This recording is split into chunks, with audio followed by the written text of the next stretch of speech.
La bataille du consommé local en Afrique, c'est tant de défis à relever. Des défis qui remettent en cause les politiques en place, le système économique et la consommation des populations.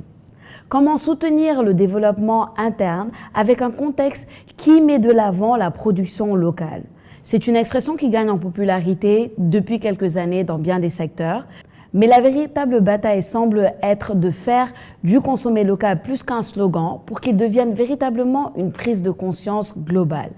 On en discute aujourd'hui avec nos deux adeptes et défenseurs du concept. Chers téléspectateurs, bienvenue dans Idées, cette émission où nous menons des débats de fond sous la bonne forme. J'ai le plaisir de recevoir Madame Awa Kaba. Bonsoir Madame Kaba. Bonsoir Sophia. Comment allez-vous? Très bien, merci. Alors, vous êtes cofondatrice et directrice de Soretool, la première plateforme digitale de promotion et de distribution de produits agricoles et cosmétiques transformés au Sénégal. C'est bien ça? Effectivement. Vous êtes aussi dotée d'un diplôme d'ingénieur de conception en informatique et d'un certificat en business et entrepreneuriat. Alors, Soretool, qu'est-ce qui se passe à Soretool? Qu'est-ce qu'on y fait? Alors déjà, je vous remercie pour cette invitation.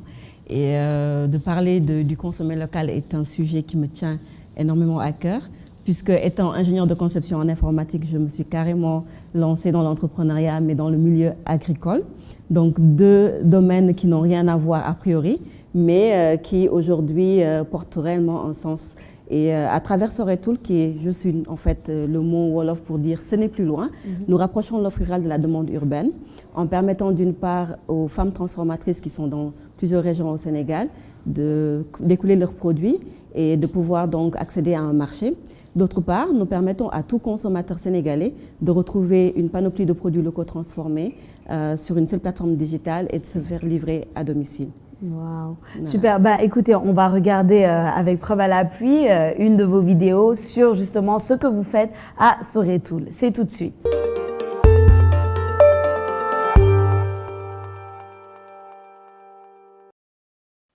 L'utilisation des nouvelles technologies dans le domaine agricole ne se limite pas seulement à l'amélioration de la production. Elle sert également à la vente. Pour aider les structures de transformation à vendre leurs produits agricoles sur le marché local et international, une start-up sénégalaise a créé un site web où leurs marchandises sont disponibles en quelques clics. L'objectif premier est de rapprocher l'offre rurale de la demande urbaine en permettant d'une part aux femmes transformatrices qui sont soit à Dakar ou bien en milieu rural ou dans la banlieue de pouvoir accéder à un nouveau type de marché, écouler leurs produits, avoir une visibilité sur le plan national comme international. D'autre part, nous permettons aux consommateurs de retrouver une panoplie de produits locaux transformés et en quelques clics se faire livrer à domicile. Mais avant que ces produits n'arrivent sur la plateforme digitale, ils doivent correspondre à des critères de sélection stricts pour qu'ils soient ensuite référencés et vendus en ligne au grand public. C'est d'abord d'avoir des produits de très bonne qualité, avoir l'autorisation de fabrication délivrée par la division du commerce. Puisque nous vendons des produits alimentaires, nous nous soucions de tout ce qui est qualité, d'hygiène et tout ce qui est normes sanitaires. Par la suite, nous prenons des photos professionnelles pour les référencer sur la plateforme. Nous faisons aussi la description des produits pour permettre aux consommateurs de comprendre les bienfaits de ces différents produits-là. Puisque ce qu'il faut noter, c'est que les produits locaux ne sont pas très bien connus des Sénégalais.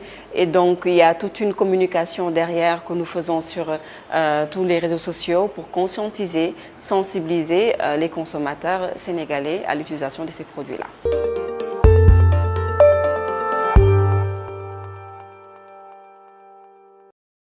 Ben, félicitations Madame Kaba déjà pour l'initiative. Alors on reçoit aussi Monsieur Tamsir Ndir. Monsieur Ndir, comment ça va? Ça va bien, merci. Bonsoir. Alors, bonsoir. Alors vous êtes chef cuisinier, vous êtes passionné de cuisine depuis plus de 25 ans. Effectivement, c'est bien ça. Vous êtes aussi acteur culturel dakarois, vous êtes l'organisateur du festival Street Food, c'est bien ça? Alors, Sénégal Street Food, oui. C'est une manière de rendre ces lettres de noblesse à la street food sénégalaise. N'oublions pas que les acteurs de la street food nourrissent des millions de Sénégalais au quotidien, que ce soit pour le petit déjeuner, le déjeuner et le dîner. Donc c'était une manière de leur rendre hommage par rapport au travail qu'ils font. Ce sont des gens qu'on voit et qu'on ne voit pas. Tout à fait. Et donc, c'est à travers cet événement, justement, c'est de permettre aux Sénégalais, aux étrangers qui vivent parmi nous, de découvrir ou redécouvrir la street food et de le transmettre aussi à nos enfants. Belle initiative. Mais aussi, il faut dire que vous êtes aussi un conseiller, vu que vous suivez plusieurs restaurants dans la réalisation de leur menu, etc. C'est bien ça? Effectivement, effectivement. Je suis un grand adepte du consommé local. Merci de nous permettre de venir partager ce moment-là avec vous. Dans ma démarche, à travers les différents restaurants où j'interviens, justement, je leur demande de mettre en avant nos produits que nous avons ici, de travailler avec nos différents fournisseurs que nous avons. Surtout que maintenant, on a une agriculture qui est de plus en plus saine. Donc, il faudrait quand même mettre en avant ces gens-là. Et puis, travailler aussi des produits que l'on mange que dans nos plats sénégalais, leur montrer qu'on peut faire des déclinaisons, qu'on peut les sublimer, qu'on peut les travailler différemment. Donc, c'est un peu la démarche que je fais. D'accord. Ben, on va aussi voir un peu les conseils que vous donnez en ligne avec votre vidéo de tips, Oui. comme vous l'appelez, tout de suite.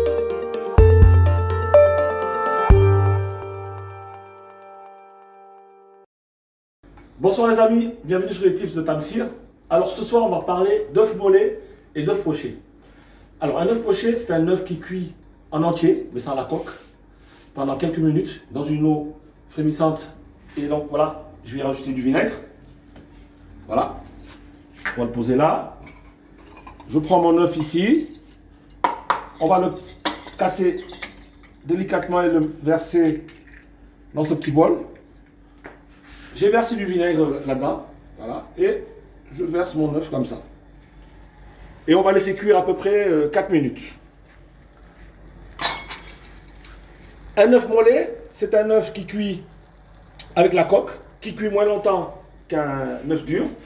Et au résultat, vous allez voir, c'est un œuf dont le jaune sera complètement épais, mais coulant. Donc lui, on va prendre une spatule, dans une eau bouillante aussi. On va le déposer délicatement avec la spatule pour éviter qu'il se casse. Voilà, vous voyez, là je le trempe tout doucement et on va le laisser flotter tout doucement. Et ensuite, on va le laisser cuire 6 minutes. Voilà. Au bout de 6 minutes, on le retire et on va le plonger dans un petit bol d'eau froide. Là, vous voyez le résultat ici. Vous avez l'œuf poché, vous voyez, que j'ai plongé aussitôt après 4 minutes de cuisson dans un petit bol d'eau froide. Il est là, il est très beau, il est entier. Vous pouvez le prendre pour vos salades ou pour les brunchs, pour les petits déjeuners avec une sauce hollandaise ou la sauce de votre choix.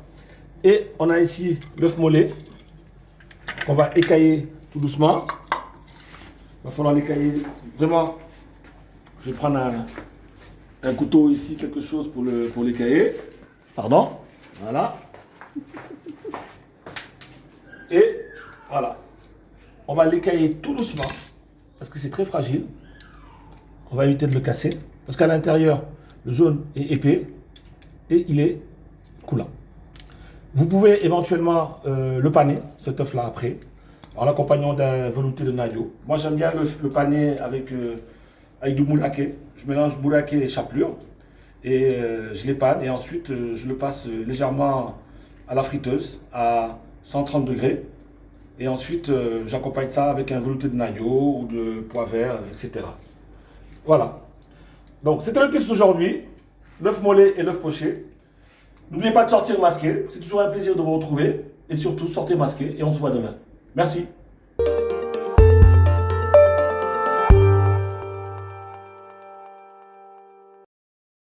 Alors, c'est beau conseil du chef cuisinier Ndir. Merci pour cela. Le consommé local. On va rentrer maintenant dans le vif du sujet. J'aimerais qu'on commence par expliquer dans des termes qui sont assez simples et un peu compréhensifs de tous, parce que je sais que beaucoup de gens entendent consommer local, mais est-ce qu'ils savent vraiment ce que ça veut dire? Pour vous, ça veut dire quoi, consommer local, Madame Kaba? Alors pour moi, consommer local, c'est le fait de manger, bien consommer ou utiliser tout type de produit fabriqué dans sa localité, fabriqué ou transformé dans sa localité, dans sa région, au niveau de son terroir. Et pour aller même plus loin, le jargon qui est utilisé en général sur les produits agricoles, c'est plus le locavore, donc manger des produits qui sont transformés, fabriqués et transformés à, on va dire, moins de 150 mètres ou bien 200 mètres en fait, de sa localité. Alors, c'est un terme typique qui a des fondements sur lesquels en fait, les gens se basent dans le sens où on doit consommer local aussi pour soutenir l'économie, mais c'est aussi une consommation saine et durable. On parle aussi donc d'agroécologie derrière. Je ne veux pas trop encore mettre des mots qui vont rendre encore la définition très compliquée, mais ce que je retiens, c'est juste de pouvoir consommer des produits qui sont à portée de main et dont on n'a pas besoin, par exemple, de transporter des kilomètres et des kilomètres de manière générale. Maintenant, sur le consommé local sénégalais, il faut considérer, je pense, tout le pays, pas seulement les produits qui viennent, par exemple, de la région de Dakar, mais tout ce qui, pour moi, vient du Sénégal, c'est du consommé local. Et dans le sens de mon panafricanisme, tout ce qui vient de l'Afrique, pour moi aussi, c'est du consommé local. En tout cas, tout ce qui fait la promotion des produits africains. Oui, on est un peu panafricaniste sur ce plateau aujourd'hui. C'est important de le dire parce que souvent, quand on est expert, on utilise des termes qui peuvent peut-être porter à confusion pour tout le monde par rapport au consommé local, pour qu'ils saisissent vraiment ce que ça veut dire. Vous, Monsieur Ndir, comment est-ce que vous simplifiez ce terme-là pour les gens? Alors, je rejoins Madame Kaba dans sa définition. Je rajouterai tout simplement que c'est une manière d'acheter des produits qui se trouve dans un rayon de entre 150 et 250 km, donc dans la région. Et aussi le fait de pouvoir penser à l'environnement, parce que c'est quand même très important. Ce qui dit, je prends dans le cas moi de la cuisine, donc qui dit légumes avec l'environnement aussi. De pouvoir aussi avoir une démarche économique, parce que souvent on va penser que qui dit acheter produits locaux, ça va être nécessairement plus cher. Ce n'est pas toujours le cas, en tout cas maintenant. Surtout quand ils sont de saison, donc les prix sont plus bas. Donc on peut en profiter et en acheter, vraiment, et encourager justement tous ces différents acteurs-là. Et puis aussi de réduire aussi cette facture carbone aussi, quand même, qui est aussi importante, donc de pouvoir consommer. Et un autre élément aussi qui est important pour moi, c'est par rapport au produit. Le produit va garder tous ces minéraux, toutes ces vitamines, si c'est pris dans son environnement proche. Par rapport à la conservation, parce qu'on a quand même ce gros problème-là ici au Sénégal de conserver les choses. Donc si on arrive à avoir des produits quand même qui sont de très bonne qualité, qu'on puisse les conserver, parce qu'il y a un circuit qui est très court pour la distribution, là c'est parfait pour le consommer local. Ouais. Vous avez cité un bon nombre d'avantages là déjà du consommé local, on va y revenir un peu tout à l'heure. Ce qui m'intéresse aussi, ce qui nous intéresse dans cette émission, c'est un peu de passer à l'étape supérieure, comme vous le faites vous tous les jours avec vos différentes plateformes, laisser un peu le slogan consommer local, parce que c'est comme si c'est devenu un peu un slogan, consommer local, consommons local, etc. Et de passer vraiment à l'action de manière un peu macro pour tout le monde. Comment est-ce qu'on fait cette transition-là? Est-ce que c'est facile un peu pour vous tous les jours de faire comprendre aux gens que laissons un peu de côté le slogan consommer local et essayons de le faire, de l'intégrer dans nos vies un peu tous les jours? Comment vous faites ça? Alors, c'est un challenge au quotidien. Alors, donc, avec Soreto, nous avons démarré depuis 2014. Et même en 2014, quand on parlait de consommer local, c'était de l'utopie pour certaines personnes ou bien un complexe réel. Alors, si on parle du consommer local, on peut prendre tous les secteurs. Il y a la mode, il y a l'artisanat, il y a le domaine aussi de l'alimentaire. Bon, je maîtrise plus l'alimentaire, tout ce qui est cosmétique. Changer des habitudes alimentaires, c'est très difficile. Imaginez une personne qui, depuis plus de 20 ans, mange par exemple du riz importé, mange tout ce qui, par exemple, vient de l'extérieur. Et un bon jour, on parle de consommer local. On veut que cette personne-là change son alimentation, change la manière en fait dont elle avait l'habitude de vivre. C'est très complexe. Sur l'habillement, oui, parce qu'on peut voir quelque chose qui nous plaît et on s'identifie à cela. Par contre, sur l'alimentation, c'est les goûts, c'est la manière de cuisiner aussi. Bon, je pense que le chef va peut-être y revenir. Mais tous ces aspects-là rentrent en jeu et de ce fait, le consommateur, pour être convaincu en fait de réellement acheter un produit et de le consommer à la maison, c'est extrêmement difficile. Donc nous, pour justement arriver à cela, c'est beaucoup de communication, beaucoup de sensibilisation, mais aussi de tester les produits. Il m'arrive avec la plateforme de pouvoir promouvoir par exemple certains produits. On a des conserves de buggets par exemple, le buget qu'on a l'habitude de voir.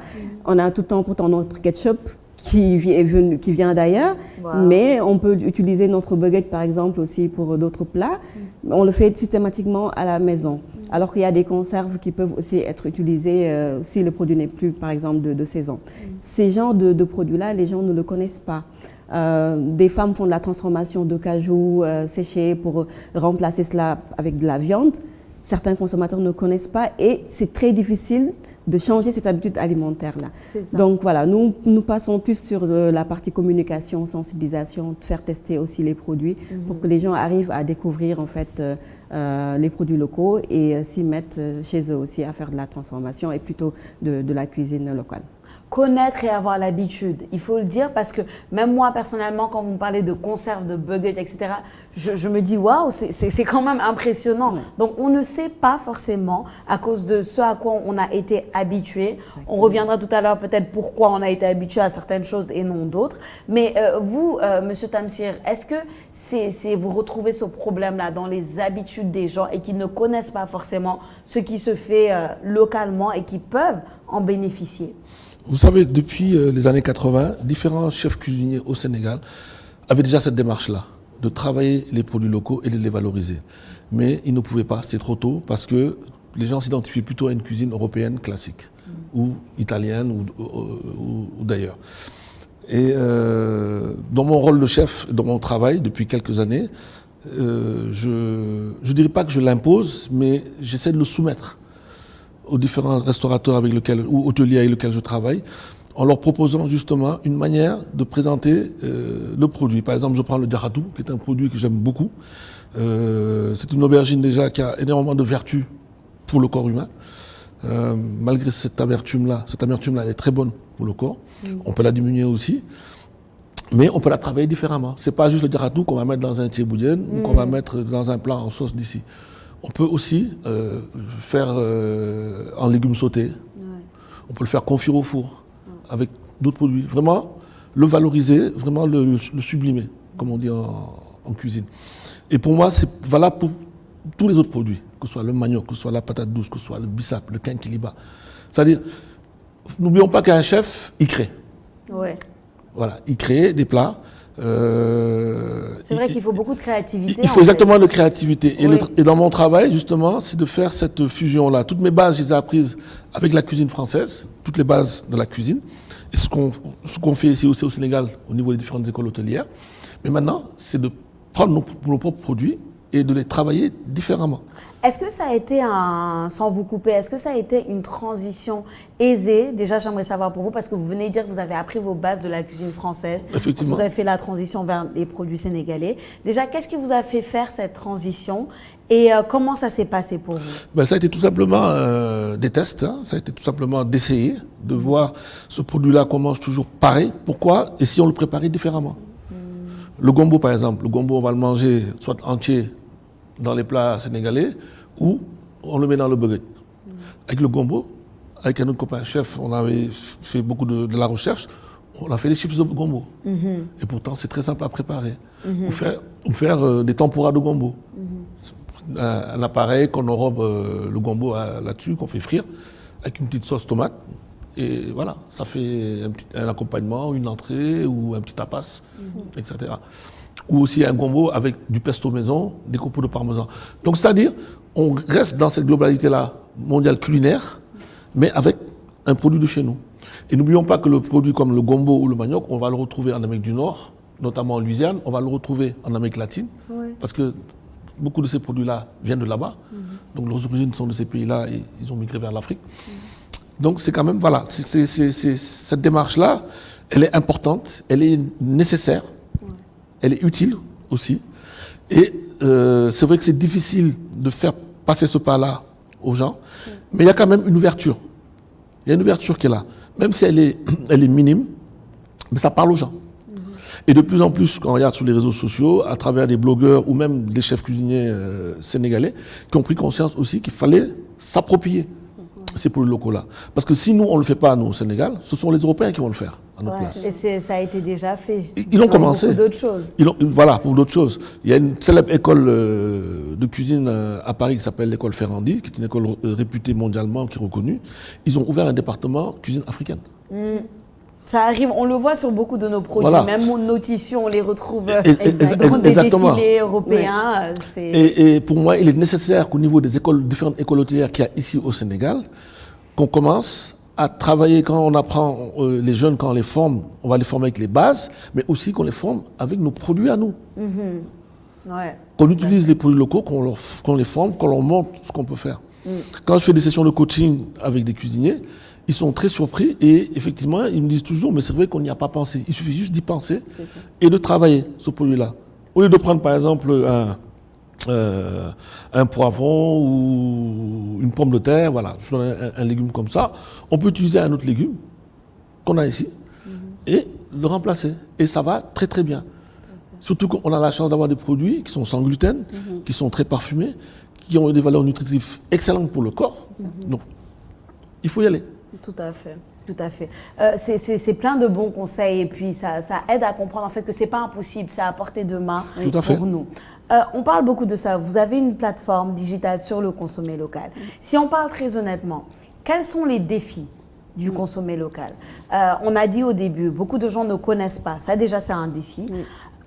Mais aussi, beaucoup de gens peut-être connaissent, mais on a l'impression que ça va être plus difficile, que ce qui est plus à apporter, c'est ce qu'ils font tous les jours, c'est-à-dire acheter des choses qui viennent d'ailleurs, etc. Quels sont les véritables défis du consommer local? Alors, il y en a plusieurs, hein, comme vous venez de les citer, mais je pense que c'est plus profond que juste de dire consommer local. Je pense que c'est toute une structuration qu'il faudrait mettre en place. D'abord sur le plan de la production. Parce qu'on veut bien consommer, mais après aussi, on va arriver à des moments où il y aura des ruptures de stock, par exemple. Tout à fait. Donc, c'est d'abord la production, asseoir une très bonne base de production. Et pour ça, c'est accompagner les producteurs, d'abord sur les intrants, sur tout ce qui est système de machinisme, pour qu'on puisse arriver à une grande production efficace en un temps record, pour arriver à avoir cette autonomisation alimentaire. Alors, sur cette base-là aussi, une fois que la production est assurée, vient le volet de la transformation.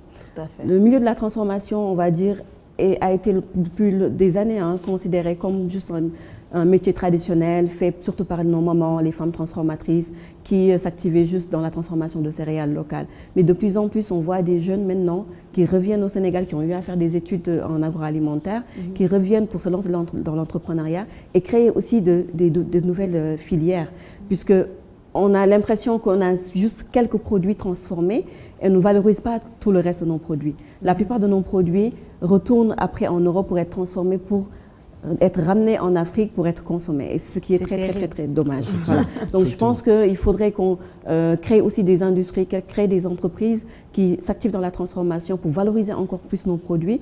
Et justement après, vient la recherche aussi. Parce que le chef vient de le dire, comment utiliser le gombo sous différentes formes que ce qu'on a l'habitude d'avoir, c'est aussi de la recherche. C'est eux aussi en tant que chef cuisinier qu'ils puissent porter aussi ce combat-là, les proposer dans différents restaurants. J'ai un ami qui, chaque fois qu'il part dans des restos, il demande à la place du thé, je ne vais pas citer de marque, mais qui demande du kenkeliba par exemple. Et très bon pour la santé, je bois tous les matins. Comme par hasard, le serveur a ricané comme quoi, où est-ce que je vais te trouver du kenkeliba dans ce restaurant, alors qu'il y en a partout. Il y en a partout. Justement, donc c'est arriver vraiment à sensibiliser juste depuis le bas de l'échelle jusqu'au niveau des consommateurs et faire de telle sorte aussi les consommateurs s'approprient du consommer local dans le vrai sens du terme, en ayant l'accessibilité plutôt des produits, mais en sachant aussi comment les cuisiner. Et aujourd'hui, avec le digital, on a un réel atout, c'est que tout le monde a accès à l'information, tout le monde peut voir ce qui se passe dans différents pays et donc on a la possibilité de promouvoir justement tout ce que les chefs font, tout ce que les femmes transformatrices font et c'est un réel atout sur lequel on doit se baser pour faire la promotion de ces produits locaux. C'est un atout. En parlant d'atout, tout à l'heure, vous avez aussi cité les avantages pour ne pas rester que dans les défis. Est-ce que vous pouvez revenir un peu sur ça, les avantages vraiment du consommer local, expliquer pour que les gens comprennent à quel point ça peut avoir une grande portée si chacun applique certaines choses? Ben déjà, comme je disais tout à l'heure, au niveau de l'environnement, ça permet de réduire la facture carbone. Donc, le produit voyage beaucoup moins. il reste dans sa zone. C'est quoi la facture carbone pour que les gens qui ne savent pas comprennent? Le fait justement d'importer ces produits qui viennent de loin, donc il faut les mettre dans un avion ou dans un bateau, donc tout ce gaz carbonique-là qui est utilisé quand même est mauvais pour l'environnement. Donc c'est de cette manière-là que je vais vous le définir, que ça reste vraiment plus simple en prenant cet exemple-là. Et donc l'environnement, tous ces minéraux-là qui gardent toutes leurs vertus, le produit quand même, voilà, par rapport à la conservation, parce que comme je vous disais tout à l'heure, on a de gros problèmes de conservation ici au Sénégal, et de manière générale, hein, je veux dire que ce soit l'entreposage, toutes ces choses-là. Je prends un exemple, vous voyez un grand supermarché, il reçoit une commande par exemple de jus ou d'eau gazeuse, ou d'eau, ou même de l'eau. Au lieu que ça soit tout de suite rangé, ça va être resté toute la journée dehors, sous le soleil. C'est pas bon pour le produit. Là, on a ce problème-là. Donc, en ayant ce consommé local-là, on peut déjà réduire ça. On le réduit déjà. Et puis cette fierté-là aussi de pouvoir, voilà, soutenir un agriculteur ou un producteur du pays qui travaille des produits quand même qui sont essentiels pour nous au quotidien. Je voudrais rebondir juste ce que disait Madame Kaba. Bien sûr. Je parle toujours en termes de cuisine. Ce qui me fait beaucoup de peine, la cuisine ici au Sénégal a été appropriée par des blogueurs. Oui. C'est les blogueurs qui se l'ont appropriée. C'est pas une mauvaise chose. C'est très bien. Ils maîtrisent le digital, ils connaissent très bien le digital. Mais j'aurais préféré que ce soit quand même des chefs cuisiniers, des professionnels qui connaissent bien ce métier-là pour mettre en avant ces produits-là. Maintenant, toutes les boîtes alimentaires ici préfèrent contacter des blogueurs parce que eux, ce qu'ils voient derrière, c'est une question de followers, de marketing, tout ça et tout. Alors que pour moi, il faut quand même mettre en avant un produit, mais avec toute une expertise qu'il y a derrière, avec tout un savoir-faire. Tout à fait. Et je peux vous garantir qu'au Sénégal, on a énormément de chefs cuisiniers qui ont cette démarche-là de produits locaux et aussi qui sont des chefs cuisiniers sénégalais qui sont à l'étranger, qui travaillent dans de très très grandes maisons, que ce soit des maisons étoilées ou des gastros, ou qui ont fait des expériences dans de très très grands hôtels 5 étoiles et qui rêvent de revenir travailler, qui ont des idées par rapport à la transformation des produits locaux, mais qui sont barrés par un entourage, par une manière de travailler et d'être qui est ici. On me demande souvent pourquoi je n'ai pas de restaurant. J'ai eu un restaurant, mais l'expérience restaurant m'a pas trop plu parce que on reste dans une routine qui fait qu'au niveau de la créativité, on s'y perd. D'accord. Je préfère faire de la recherche culinaire avec mon labo que j'ai. Je préfère intervenir dans des restaurants ou dans d'autres lieux, même dans des résidences d'artistes en cuisine. Pourquoi? Parce que ce sont des challenges qui sont différents en fonction des besoins que les personnes me demandent. Moi, là-dedans, je peux inclure l'utilisation des produits locaux. Le fognon, le niébé, le manioc, etc. Il y a vraiment, on a une gamme de produits. Et aussi, ce qu'il ne faut pas oublier et qui est très très important, il y a de plus en plus de petites unités de transformation de produits qui sont faites par des gens qui ne sont pas nécessairement du domaine agricole ou alimentaire ou même culinaire, mais qui sont des passionnés et qui le font. On a notre institut ici, l'ITA, qui transforme énormément, qui a fait beaucoup de recherches et beaucoup de transformations. Quand on va les voir, que vous discutez avec eux, vous serez surpris par le nombre de produits qui ont été transformés et qui ont été travaillés. Wow. Donc mais le qui ne travail sont est en pas train d'être connus. fait. Le travail est là. A été déjà Il a déjà été fait. Et ça fait un ouais. moment. Ça fait un moment, ça fait 30 ans. C'est ça. Mais Derrière. justement, C'est d'accord. ce transfert maintenant de compétences et de savoir-faire qu'il faudrait. Qu'il faut instaurer. Exactement. Et justement, on en arrive là, ça me permet de faire la bonne transition parce que j'aimerais qu'on parle un peu des responsabilités de chaque, disons, strate de la société pour que ce transfert soit fait et qu'on arrive à un stade assez évolué de la chose. Par exemple, on a parlé des habitudes des consommateurs. Où est-ce que le consommateur en tant que tel a la responsabilité personnelle de changer un petit peu sa mentalité? Parce qu'il faut un changement des mentalités. Il ne faut pas qu'on ait peur de le dire parce que il y a un peu ce... Je ne sais pas si c'est un complexe, je ne sais pas si c'est une prédisposition à croire inconsciemment que tout ce qui vient de l'extérieur est meilleur. Forcément. Il y a ça qui est très ancré. Donc, où est-ce que commence cette responsabilité de la personne, moi Sophia, de me dire écoute, je vais changer cette façon de penser qui est un peu automatique, de voir made in tel et de me dire je vais aller prendre ça et de laisser le made in Sénégal là.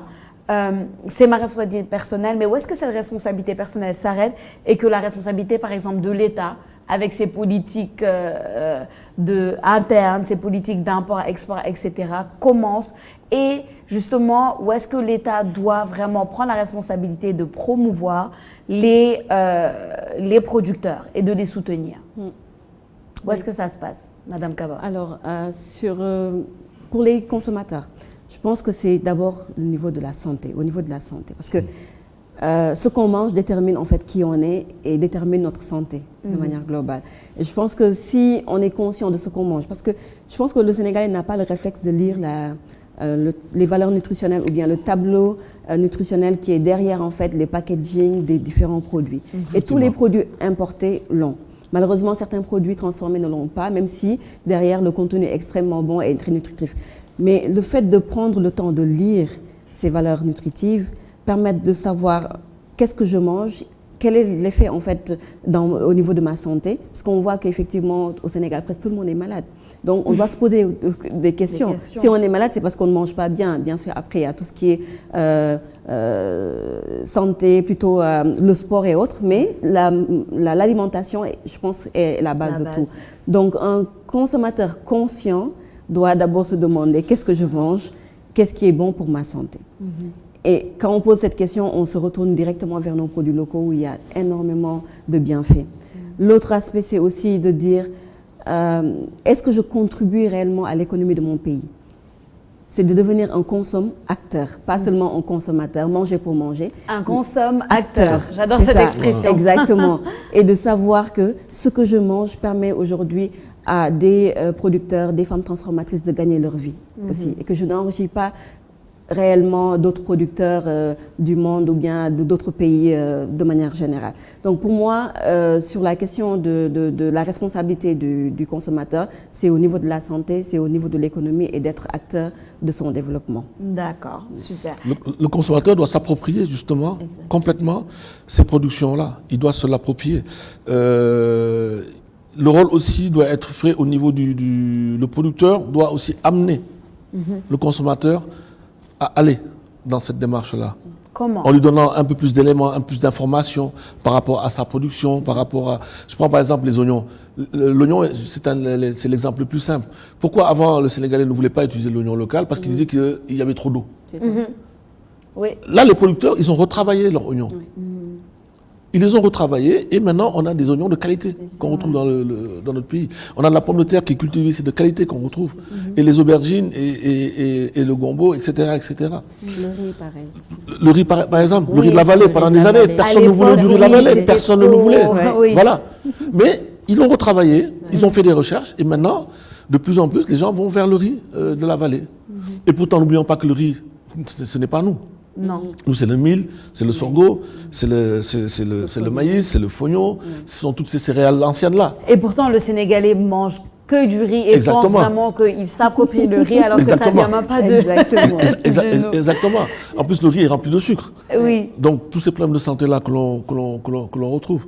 Donc, il faudrait effectivement, il y a un travail à faire avec les consommateurs. Moi, je regarde dans le domaine de la mode, comment il y a eu un virage, comment ça a basculé. Ouais. Il y a 20 ans, quand on s'habillait localement, les gens, limite, on vous sous-estimait. Tout à fait. On vous regardait avec un air, il a l'air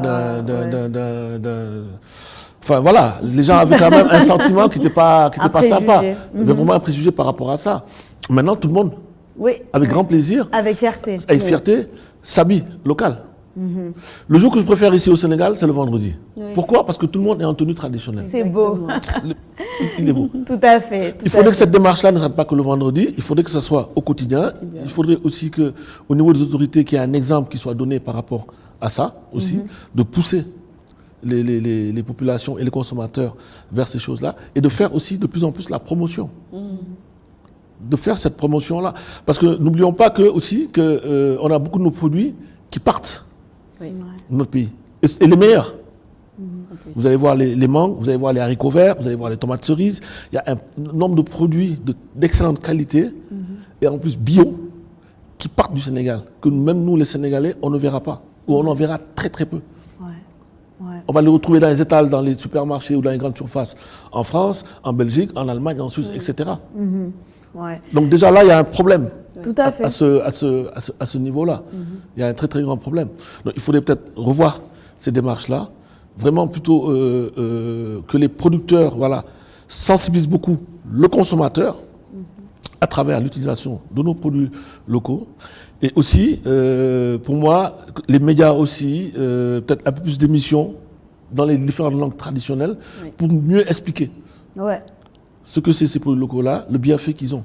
Et utiliser aussi toutes ces personnalités-là, les lutteurs, les chanteurs, les comédiens, etc. etc. Il faudrait vraiment que ce soit des ambassadeurs, qui deviennent vraiment des ambassadeurs complets par rapport à ces produits-là. Exact. C'est beaucoup de travail à faire, mais il y a espoir quand on vous entend parce que les choses évoluent. Effectivement. On a parlé beaucoup de la responsabilité du consommateur. J'aimerais qu'on revienne un peu. Est-ce que vous pensez que l'État a une responsabilité par rapport au consommé local? À votre avis, Madame Kaba? Oui. Quelle est-elle? Parlons-en. Oui, évidemment, l'État a une responsabilité. Et je pense que pour développer un pays, on doit juste se baser sur ses ressources locales, sur sa ressources humaines aussi. Aujourd'hui, on est au Sénégal, on a énormément de ressources naturelles, soit sur l'agriculture, la pêche, l'élevage, et des ressources humaines, donc beaucoup de jeunes. Donc, ça doit être pas qu'un slogan, comme vous étiez en train de dire au début de l'émission, mais une réalité, mais une vraie réalité. Et ça me fend le cœur parce que on voit beaucoup de bois derrière, mais quand on creuse encore plus, au fond, on ne voit absolument rien. Exact. Et je pense que c'est des stratégies de développement claires qu'il faut mettre en place.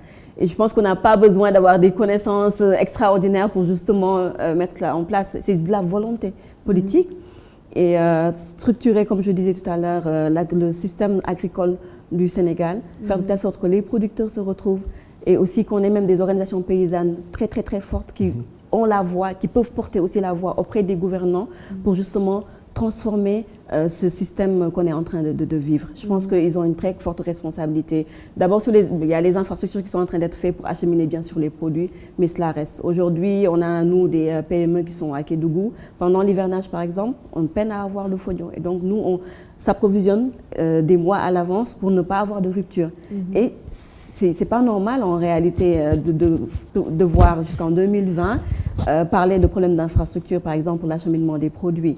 Et ça, ce n'est qu'un problème sur l'ensemble des autres problèmes que les agriculteurs sont en train de vivre pour justement arriver à avoir des semences de bonne qualité, faire leur production, l'aspect transformation aussi. Beaucoup de PME se créent, mais n'ont pas forcément accès au crédit. C'est très profond et il y a énormément de difficultés. Je pense que c'est là où se situe vraiment la responsabilité de l'État, de mettre en place un système où tout acteur peut se retrouver et transformer ou bien produire, créer en tout cas une entreprise florissante pour justement développer l'économie du Sénégal. Parce qu'il y a de l'envie, les jeunes sont là, ils s'activent. Malheureusement, l'écosystème est très difficile et n'est pas assez favorable pour justement développer ce consommé local. Monsieur Tamsir, quelque chose à dire sur l'écosystème? Oui, je suis coach culinaire sur une télé-réalité sur l'agriculture qui se fait ici au Sénégal. Et je trouve dommage vraiment qu'il n'y ait pas un grand accompagnement du ministère de l'Agriculture pour ce genre de projet-là. Voilà des jeunes qui ont entre 18 et 40 ans. Certains ont fait l'étranger, d'autres pas. Ils viennent de différents univers. Il y en a qui sont dans l'agronomie, qui font des études là-dedans. Il y en a qui faisaient complètement autre chose, mais qui n'avaient absolument rien à voir. Et on leur a inculqué toutes ces valeurs-là, on leur a appris à cultiver. Et ces jeunes, moi, de ce que je vois des jeunes qui ont trouvé une voie, déjà, qui ont compris qu'il y avait quelque chose à faire avec cette agriculture-là, que c'était un avenir pour eux, parce que c'était un projet qui était complètement concret. Et vu le temps qu'ils passent 5 mois là-bas et tout ce qu'ils ont pu cultiver en 5 mois, et en plus arriver sur une zone, il faut tout défricher, complètement, mettre en place tout ce champ-là, mettre en place toutes ces petites pépinières-là, le protéger tous les prédateurs, à savoir les chèvres qui passent, les vaches, etc., qui viennent, parce qu'ils viennent vous détruire toutes vos cultures et tout. Donc vraiment, de mettre en place un système d'arrosage de goutte à goutte, et de travailler de faire une agriculture que je pourrais dire limite bio, sans pesticides et tout, moi j'encourage et je salue. Mais pour moi, la démarche, notre responsabilité de l'État, pour moi, elle est très faible. Elle est très très faible par rapport à ça. Elle est très faible. Allez-y. Et il devrait, pour moi, soutenir ce genre d'initiative-là pour les implanter partout au Sénégal.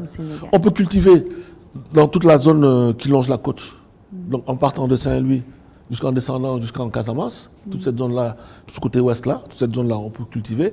Toute la zone du fleuve aussi, elle est cultivable.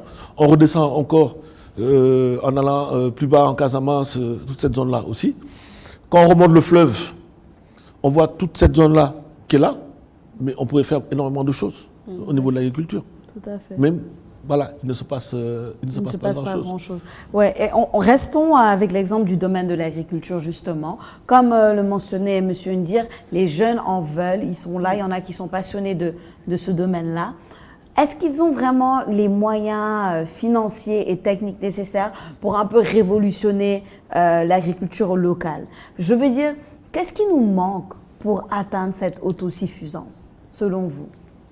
Alors, oui, je pense que les jeunes peuvent y arriver parce qu'on n'a pas besoin de gros moyens pour démarrer, par exemple, faire la culture sur quelques hectares.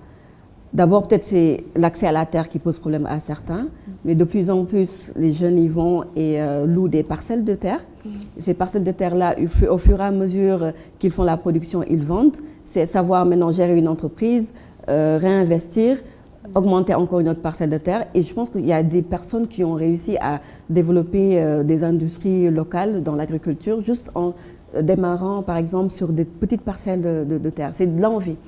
C'est d'abord l'envie, parce que il y a quelques années, les jeunes n'en voulaient pas du tout. Ça, il faut le dire. On voulait tous, après le diplôme, partir dans des entreprises, costumes, cravates, dans des voitures. C'était le symbole de la réussite. Exactement, voilà. exactement. Donc, Qu'il est toujours. Qu'il est d'ailleurs. Qu'il est toujours, effectivement. Il y a des changements de mentalité, mais pas chez tous les jeunes.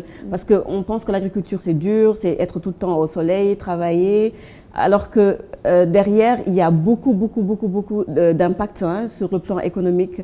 Mais il faut juste savoir que on sème aujourd'hui pour récolter dans quelques années, on ne récolte pas forcément. Et je pense qu'il y a aussi cette notion de facilité que les jeunes veulent forcément. Quand on est dans l'entrepreneuriat ou bien dans l'agriculture, on pense que ça va arriver tout de suite, alors que ça prend du temps. Donc pour moi, c'est encore plus conscientiser les jeunes, et pour cela, il y a beaucoup d'organisations qui travaillent dans le secteur aujourd'hui pour montrer d'abord la chaîne de valeur agricole, comprendre cela, parce que je me rends compte qu'il y a beaucoup de jeunes qui ne connaissent pas en fait les filières agricoles au Sénégal. Seuls peut-être ceux qui ont fait de l'agronomie peuvent s'aventurer dans cela. Mais la plupart qui ont fait d'autres études ne savent pas comment réellement être dans l'agriculture, quelles sont les filières, quels sont les débouchés, quel est le marché. Donc il y a tous ces aspects-là à comprendre et maintenant voir quel marché est porteur, se lancer dans l'entrepreneuriat agricole. Et je pense que on a la ressource humaine, comme je le disais. Il suffit de mettre en place des politiques et des stratégies assez impactantes pour que les jeunes puissent aussi se retrouver dedans et se lancer pour atteindre cette autosuffisance alimentaire, sachant que la plupart des producteurs sont vieux, ou bien c'est les jeunes aussi qui ont quitté leur village pour faire après soit le bana ou bien être ici à Dakar dans d'autres métiers, alors que c'est tous pourtant des fils d'agriculteurs qui peuvent retourner à la terre, justement, travailler cette terre. Malheureusement, voilà, comme tout ce qu'on disait tout à l'heure par rapport à l'écosystème, c'est pas assez porteur, donc ils se retrouvent dans d'autres systèmes, dans d'autres entreprises ou bien dans d'autres activités pour gagner leur vie. Ouais. Monsieur Ndir, la mise en place de politiques agricoles nouvelles pour atteindre l'autosuffisance, est-ce que vous y croyez? J'y crois, mais à une condition que tous ces jeunes-là qui ont des champs, qui cultivent, il faudrait qu'ils aient une unité de transformation sur le site. Pour moi, ça passe par là-bas. Que sur chaque parcelle qu'ils ont pour cultiver, qu'ils aient aussi une unité de transformation. Parce que, d'accord, on cultive, on a une production, on la vend, mais on peut aussi la transformer. Et c'est là pour moi qu'il y a un grand décalage par rapport à la transformation. Parce que si on arrive à produire et tout de suite on transforme, on a moins de pertes, moins de gaspillage. Je prends l'exemple des mangues par exemple. Cette année, on a eu énormément de mangues, comme tous les ans. Oui. Avec cette pandémie, ça a été un peu difficile de pouvoir les sortir, les mangues. Oui. Résultat, les mangues pourrissent. Oui. Oui, oui. Pourquoi certaines unités ici qui font des jus, pourquoi ils ne vont pas travailler avec ces producteurs-là, leur acheter au maximum leur production pour pouvoir avoir un jus de qualité, au lieu d'aller acheter en poudre, une poudre qui va venir de l'étranger. Malheureusement. Alors on est un pays quand même producteur de mangue, Oui.